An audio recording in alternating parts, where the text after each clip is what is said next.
슬라브족으로 통칭되는 부족들도 그리스계 민족으로 통칭할 수 있습니다. 그래서 지금의 루마니아와 몰도비아가 헝가리의 조상이 되고 불가리아의 조상이 돼요. 제가 이번 영상을 만든 이유는, 또는 이 영상들을 관통하는 주제는, 왜 이렇게 발칸반도에 나라가 많지? 발칸반도에 있는 나라들을 구분해 볼 수는 없을까? 발칸반도가 왜 유럽의 화약고라고 이름을 듣는 거지? 입니다. 이번 시간에 발칸반도 역사, 특히 19세기 이전의 역사를 다룰 텐데, 워낙 다양한 나라들이 거쳐간 지역이라서 개관을 하면서 세부적으로 다 다루긴 힘듭니다. 다만 왜 이렇게 발칸반도에 나라가 많지? 그 나라들을 구분해 볼 수는 없을까? 라는 질문에 다가간다라는 의미에서 발칸반도의 역사를 알아본다 라는 느낌으로 이 영상을 봐주시면 감사하겠습니다. 이 영상도 지중해 역사 영상을 보고 오시면 더 편하게 이해하실 수 있을 겁니다. 발칸반도가 처음 역사에 등장한 건 고대 그리스 문명이었어요. 미노와 미케네 문명이 에게 근처에서 펼쳐지고 바다 민족과 도리아인이 침입하면서 그 지역도 암흑기를 겪지만, 기원전 8세기부터 우리가 알고 있는 아테네와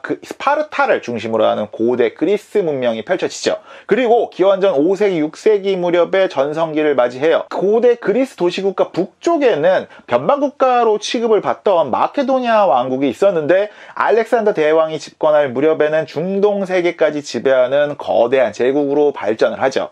그런데 마케도니아건, 아테네건, 그리고 스파르타건 모두 그리스 신화를 믿는 그리스계 민족으로 통칭할 수 있습니다. 그러다가 이 땅에 새로운 민족이 유입이 돼요. 바로 로마인들입니다. 언제? 기원전 2세기 무렵에 포니 전쟁을 거치고 지중해를 장악한 로마는요, 기원전 2세기 무렵 그리스 지역까지 진출을 합니다. 이때부터 발칸반도에는 로마인들이 넘어오기 시작하죠.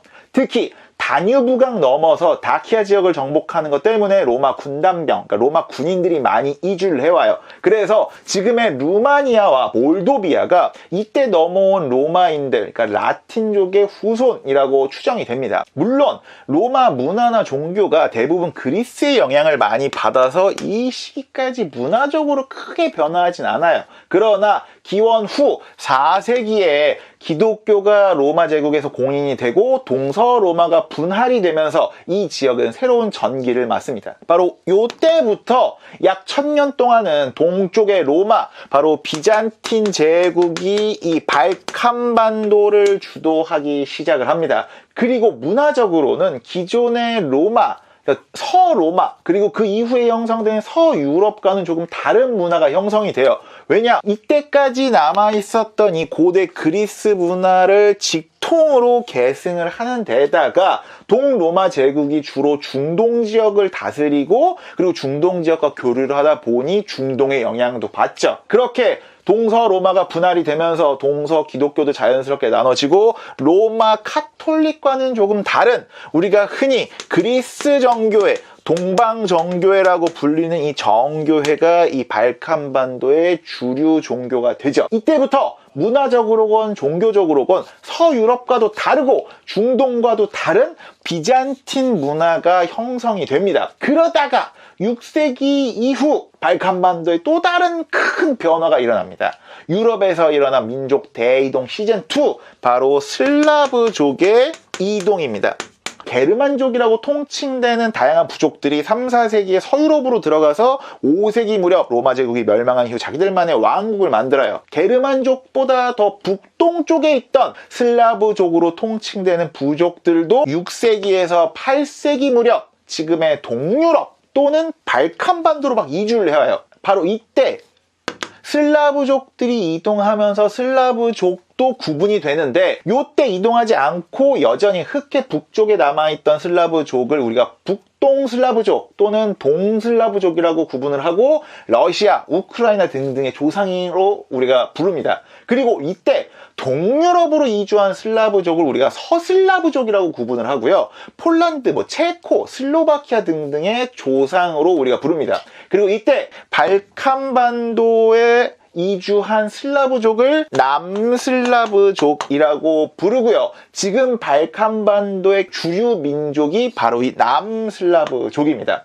예전에 있던 그 유고 연방에 유고슬라비아라는 이름이 바로 남슬라브족의 땅이란 의미입니다. 그리고 이 시기에는 플러스 알파로다가 다른 민족들도 발칸반도에 들어오기 시작을 해요. 아시아계 우랄어족이라고 불리는 마자르족, 그리고 튀르크계였는데 나중에 슬라브화가 됐다라고 하는 불가르족도 발칸반도로 넘어와요. 마자르족이 지금의 헝가리의 조상이 되고 불가르족이 지금 불가리아의 조상이 돼요. 그러니까 발칸반도에 이렇게 다양한 민족들이 공존하기 시작한 게 바로 이 시기부터입니다. 그리고 이 시기부터 남슬라브족과 북동슬라브족은 이 정교회의 교화가 되면서 발칸반도의 주류 종교도 이 정교회가 되죠. 그러니까 7세기부터 13세기까지 비잔틴 제국과 슬라브 왕국들, 그리고 마자르, 불가르족의 왕국들이 공존을 하는데 14세기에 또 한 번 발칸반도 역사의 분기점이 생깁니다. 바로 오스만 튀르크 제국의 등장이죠. 우리가 1453, 1453년 오스만 제국이 비잔틴 제국을 멸망시켰다라고만 배우지만 14세기부터 이미 발칸반도의 실질적인 지배자는 바로 이 오스만 제국이었습니다. 1366년 불가리아를 정복하고요. 1389년 코소보 전투를 통해서 발칸반도 중서부까지 진출을 해요. 그리고 이때부터 19세기 초반까지 400년 넘게 발칸반도의 지배자는 오스만 제국이었고요. 지배 민족은 튀르크족이었고요. 주류 종교는 이슬람교였습니다. 물론 오스만 제국이 흔히 종교에 대해서 상대적으로 관용을 펼친 제국이라고 알려져 있지만 종교적인 민족적인 차별이 전근대에는 존재했을 거고요. 선교도 이루어졌겠죠. 여기서 한번 먼저 정리를 해볼게요.